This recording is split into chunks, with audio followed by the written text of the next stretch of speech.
Hey guys, Jay here, welcome to Eons of Battle, and a year has gone by. Another year of hobbying, and I have been going through my collection of supplies and tools that have helped me to enjoy the hobby over the course of this year, and which things were completely superfluous and did nothing to help my overall enjoyment.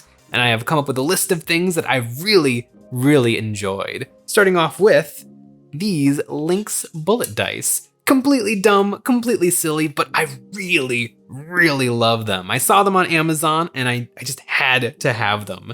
They are solid brass dice. They're tube dice or cylinder dice with the numbers displayed on the sides. And they're heavy, they're solid brass, and I just love them.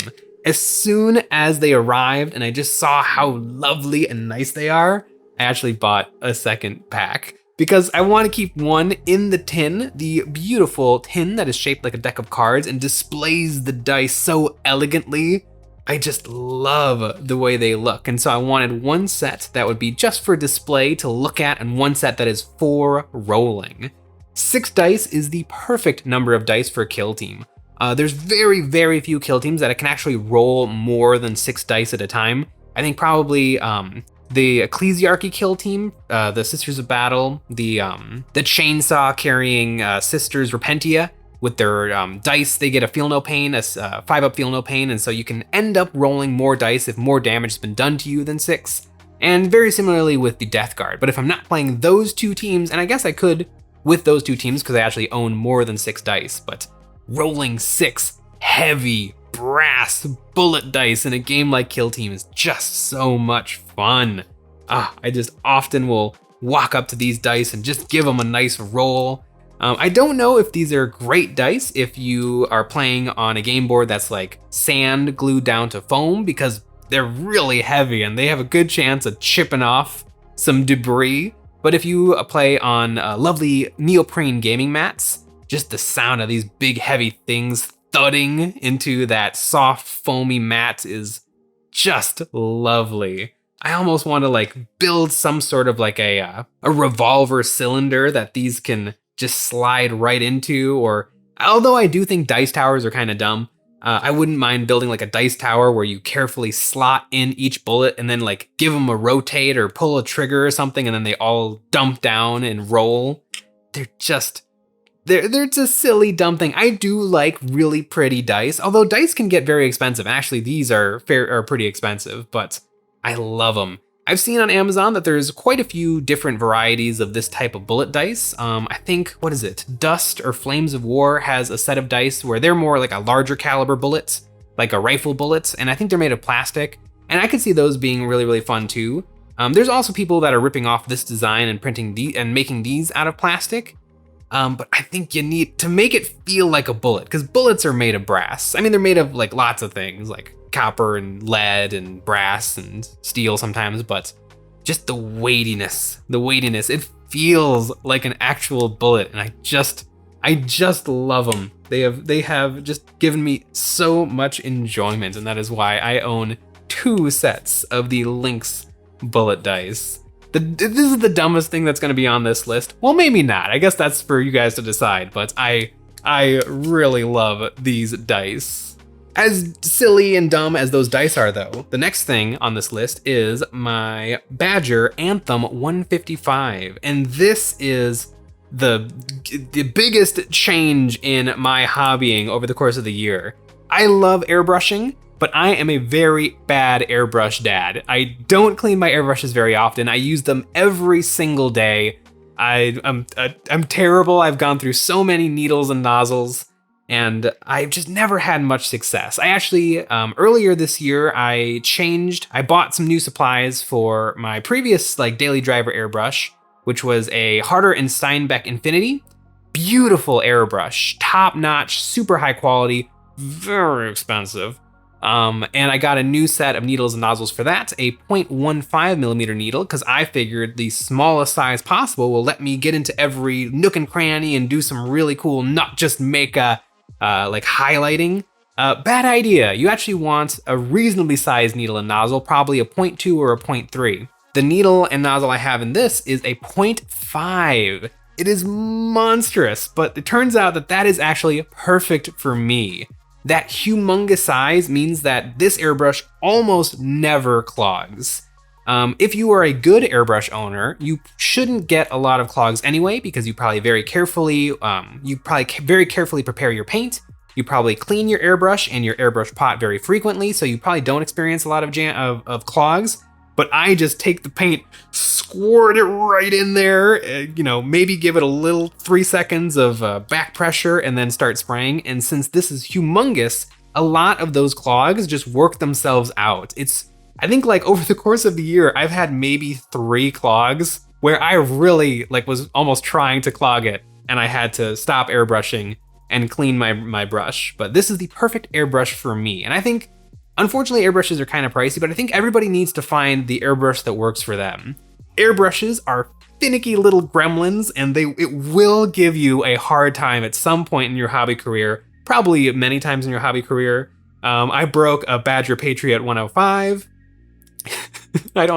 I've pretty much broken my Harder and Steinbeck Anthem, but this sucker is going strong. The one thing that is a downside to this is that humongous needle means it's a little bit harder to do some really, really fine detail work. But mostly what I do with this is base coating and zenithal highlights and a little bit of varnishing. And terrain, this is beautiful for terrain. I mean, you could paint your house with this airbrush. It is lovely. Again, the perfect airbrush for me, somebody who's very messy, very disorganized, very sloppy. I mean, you can see this thing is covered in paints. The way I actually clean this is I keep a bucket of water next to me. And so when I'm done with the color, I just plunge my whole hand and airbrush under the water and spray until all of the paint has made its way out of the airbrush. And then I just take it out of the water and put in my next color. It's a very good way of doing it. It's a very good way to work quickly. And if you're a little bit careful, I think that is a fine strategy of cleaning your paint. It's the perfect strategy for me because I like to work very, very quickly, but I just love the Badger Anthem 155. It is my absolute workhorse. I'm gonna look into getting maybe another airbrush or repairing one of the airbrushes I already have. I think that I've thoroughly broken them. I think I'm gonna try getting some new gasket sets and see if I can fix it myself, but I also will probably just buy a new detail-oriented airbrush to try out. But I love this airbrush. I use it every single day. It is my baby that I horribly mistreat, but I love it. Best hobby purchase of the year by far.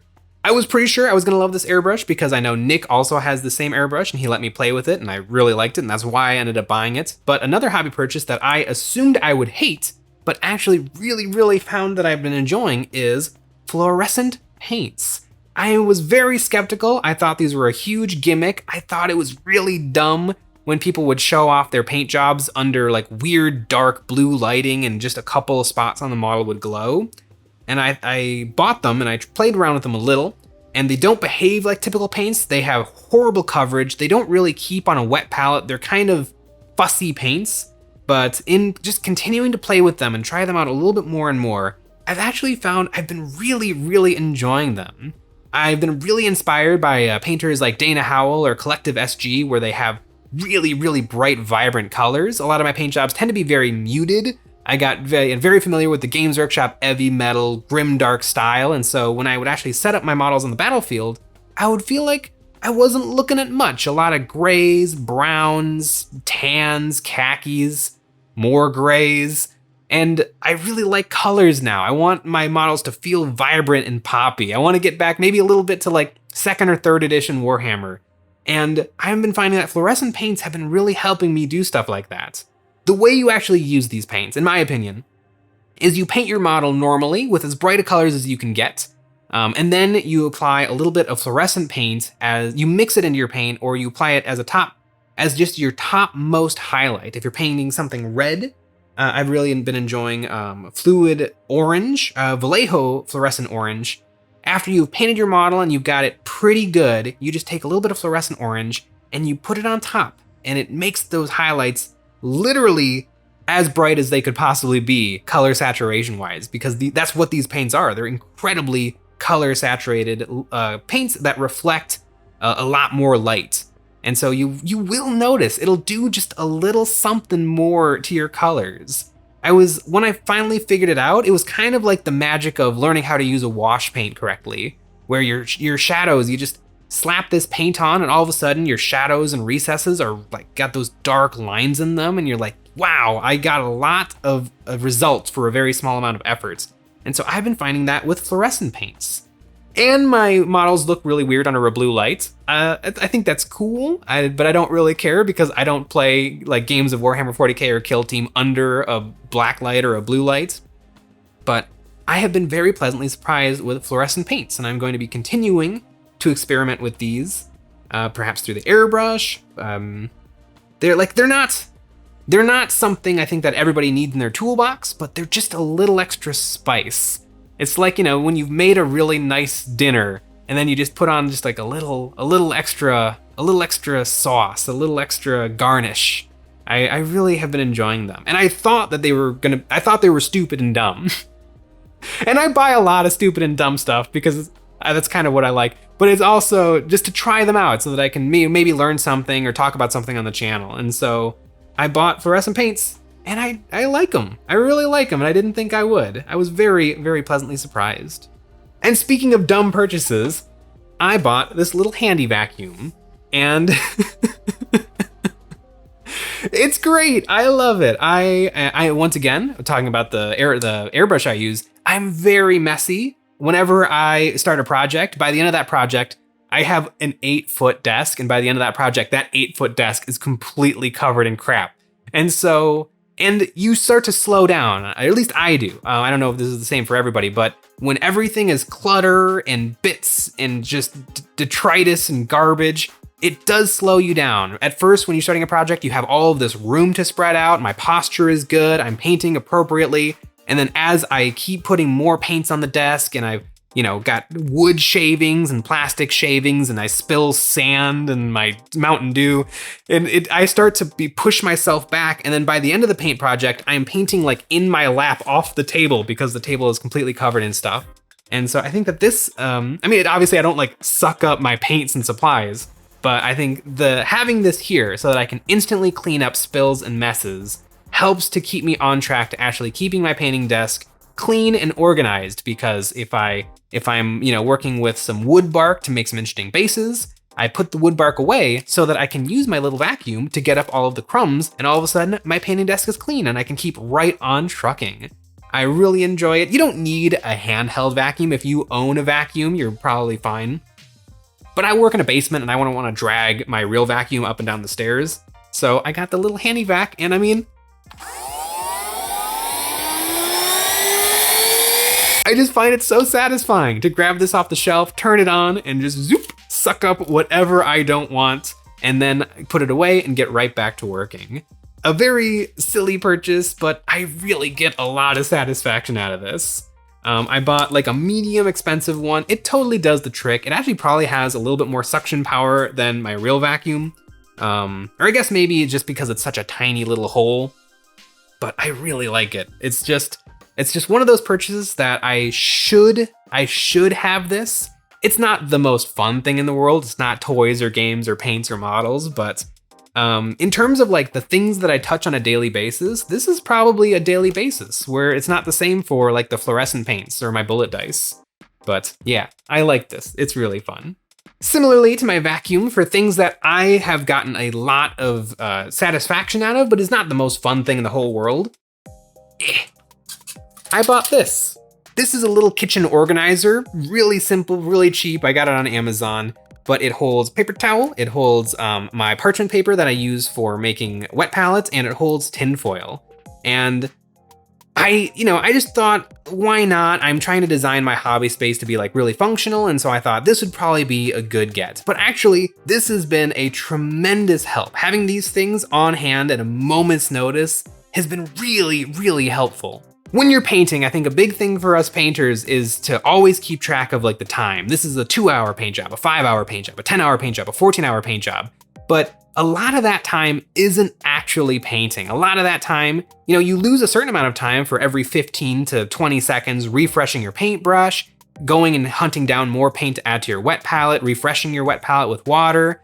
And another big thing is going to go grab a paper towel or a little piece of tinfoil to do some masking for airbrushing, or refreshing your wet palette by putting on a new piece. And so every time you get up, and also, of course, a big thing for me is like refreshing what YouTube video I'm watching or putting on the podcast or, just playing an app game or eating Doritos. All of those things that are part of the painting process, but are kind of stopping you from actually getting painting done. A little organizer like this, I've actually found really helpful because now if I need a paper towel, I just spin around in my chair and pull off a piece. And I don't have to go and grab the paper towel from under the table or leave it sitting on the desk where it's taking up room or falling over. And the same thing, I've been actually every single project, I think I've been going through probably 2 wet palette papers because I just really, really spread out because I know I can just yank that palette paper off, throw it away, and then rip off a new one at a moment's notice, as opposed to before where, especially since with my palette paper that is on here, I took a hacksaw and I cut it to the appropriate width. So all I have to do is pull off a little chunk and then slice it off and put it right down on the palette. And so where before I would not want to do that because it would mean stopping my painting. And so I would just let my palette just get completely messy and I would start to be like, okay, I can put a little bit more blue paint right in between the red paint and the yellow paint and get just that mixed up. And oh my gosh, they accidentally touched and now all that paint's messed up. So I'm gonna go work in this tiny, tiny corner. But now if I'm even slightly frustrated or I just have some paints that have dried up on the palette, I don't care. I just start a new one. It's really, really helpful. It's not a sexy tool. It's not a cool tool, but I actually find that it's helped me a lot. And speaking of things that are not sexy and not cool, I bought a little notebook and I have been keeping track of all of my painting. This is something that I probably should have always done, but I just thought it was dumb. I'm like, I know how to paint. I have hundreds of thousands of hours of life. I don't know. I don't have that much time painting, but I have a long ass time of painting. And so I just kind of know a lot of stuff and I kind of know how I like to work and how I like to do things. But and I don't think that this is super helpful for going back and looking at my notes because I'm just not that kind of person. I am not good at picking color schemes. I'm not good at planning and preparing. If I want to paint Leagues of Votan orange, I'm just going to grab an orange and go for it. But what I find really, really helpful with writing down all of my processes and all of my steps is it forces me to analyze what I'm doing. And so I find diligently taking notes while I'm painting forces me to take a little break and think about what I'm doing, why I'm doing it, and how that worked. And deciding what exactly am I gonna write. I applied a black wash. What do I wanna write about that? Do I just put Nuln Oil, step 1 Nuln Oil, or do I say like, I put on Nuln Oil and it made the model too dark? Just that little bit of analyzation, I think, has helped me to make decisions where I like to be very impulsive and dumb. Just forcing myself to think a little bit harder about painting has helped me, and I really enjoy it. So if you're out there and you like to paint miniatures and you want to improve, obviously if you don't care, just don't get a journal and start journaling your models. But if you really think that it would help you or if you want to improve, it's probably not a bad idea to just as like homework or just as a resource or a tool, just to take a little pause and be like, I applied highlights of Khador red over a Evil Sun scarlet base, and it was completely superfluous because then when I applied the demonic yellow on top, it completely covered up those Khador red highlights and I could have just replaced that step. And because you took the time to really think about it, you'll probably know to skip that Khador red highlight the next time. Or maybe you're like, Khador red highlight didn't work, so maybe I'm gonna try a little bit of fluorescent orange instead of that Khador red highlight. I think a little bit of journaling is probably good for a lot of things, but it is for painting and for me. Ooh, and my last thing that I bought this year and I have been using extensively is a scalpel. Dumb. Scalpels are dumb. I know, I think it might be ever so slightly sharper than like an X-Acto knife. Probably especially, like you should buy good X-Acto blades. I think instead of a scalpel, what I'd like to say about the scalpel is buy a nice set of X-Acto blades for your standard hobby knife. Your $1 aluminum handle X-Acto knife is perfect. What I don't like about the scalpel is it's not for us. It's not for hobbyists. It takes a tool to get the blade on and off. I know there's you can buy nicer scalpel handles that are probably a little bit easier to use. I just have this standard issue disposable one like a surgeon would use. But you need to use a tool to get these blades on and off. I've snapped a few because I'm not careful because it's got this big hole in there that's meant to hold it in place. Where the X-Acto knife, you just twist, you give it a little shake to dump the old blade out, and you stick on a new one. And your X-Acto blades get dull really, really fast. Usually if I'm building a box of models, I go through at least 1 or 2 X-Acto blades for every single box of Warhammer. And just being able to do that with my hands is so much better than actually having to get out my little vice grips or whatever I use and pull this blade out, finagle it out, and then finagle the new one on. And I don't know if you can buy scalpel blades that don't come individually wrapped because they're meant to be sterile, because again, this is a scalpel is not really meant for hobbying. Having to peel and open the scalpel blade before you put it on the thing, it creates a little extra garbage that I don't throw away and then is just sitting on my hobby station that I have to vacuum up with my little handy vac. Scalpels are dumb. They're obviously awesome at being scalpels, but your standard issue X-Acto or like Perfect Point or whatever the standard issue, cheap as chips X-Acto knife that you use is perfect. You don't need a scalpel. You definitely don't need like, I looked into it because I kind of wanted to try. I'd always seen the scalpel and I thought, well, there must be something to it. And so I was thinking about buying like the $23 really nice scalpel handle, but I decided against it and I just used this for like months and months and months and months. And it's exactly the same as X-Acto knife, except for I find the handle just a little bit uncomfortable because it's flat and metal, and it's flat and it's steel instead of aluminum, which means it's a little bit heavier. I just don't like it. I don't see the point of it. Just use a classic X-Acto knife, I think, and don't buy a scalpel. I tried it, so you don't have to. Whatever you're using right now for your X-Actoing of miniatures is perfectly adequate. But you know what is way better than just adequate? Our Patreon. Over there, we have new Wargaming terrain packs every single month. This month, we have Wasteland Cars, perfect for creating a super cool Mad Max-inspired battlefield. We also make one extra episode of Eons of Battle every single week where we take a look at our patrons' models and give them some helpful critiques and ideas of how to improve their painting. And we host live Discord hangouts where you can hop into a room with us and we just chit-chat the night away. We also have a new tier where you can get your name on one of my Black Templar Space Marines so you can join the ranks of Hemlock and Dunkatron, the Vanguard veterans. And we also have merch, link in the description. These are all the things that I bought this year that have really helped me in my hobby, but I want to know what are some things that you have purchased this year that have really helped you? Or let me know some things that you bought that were just dumb purchases. I really want to know in the comments below because whatever you write, I'm probably going to pick it up too. Thanks for watching.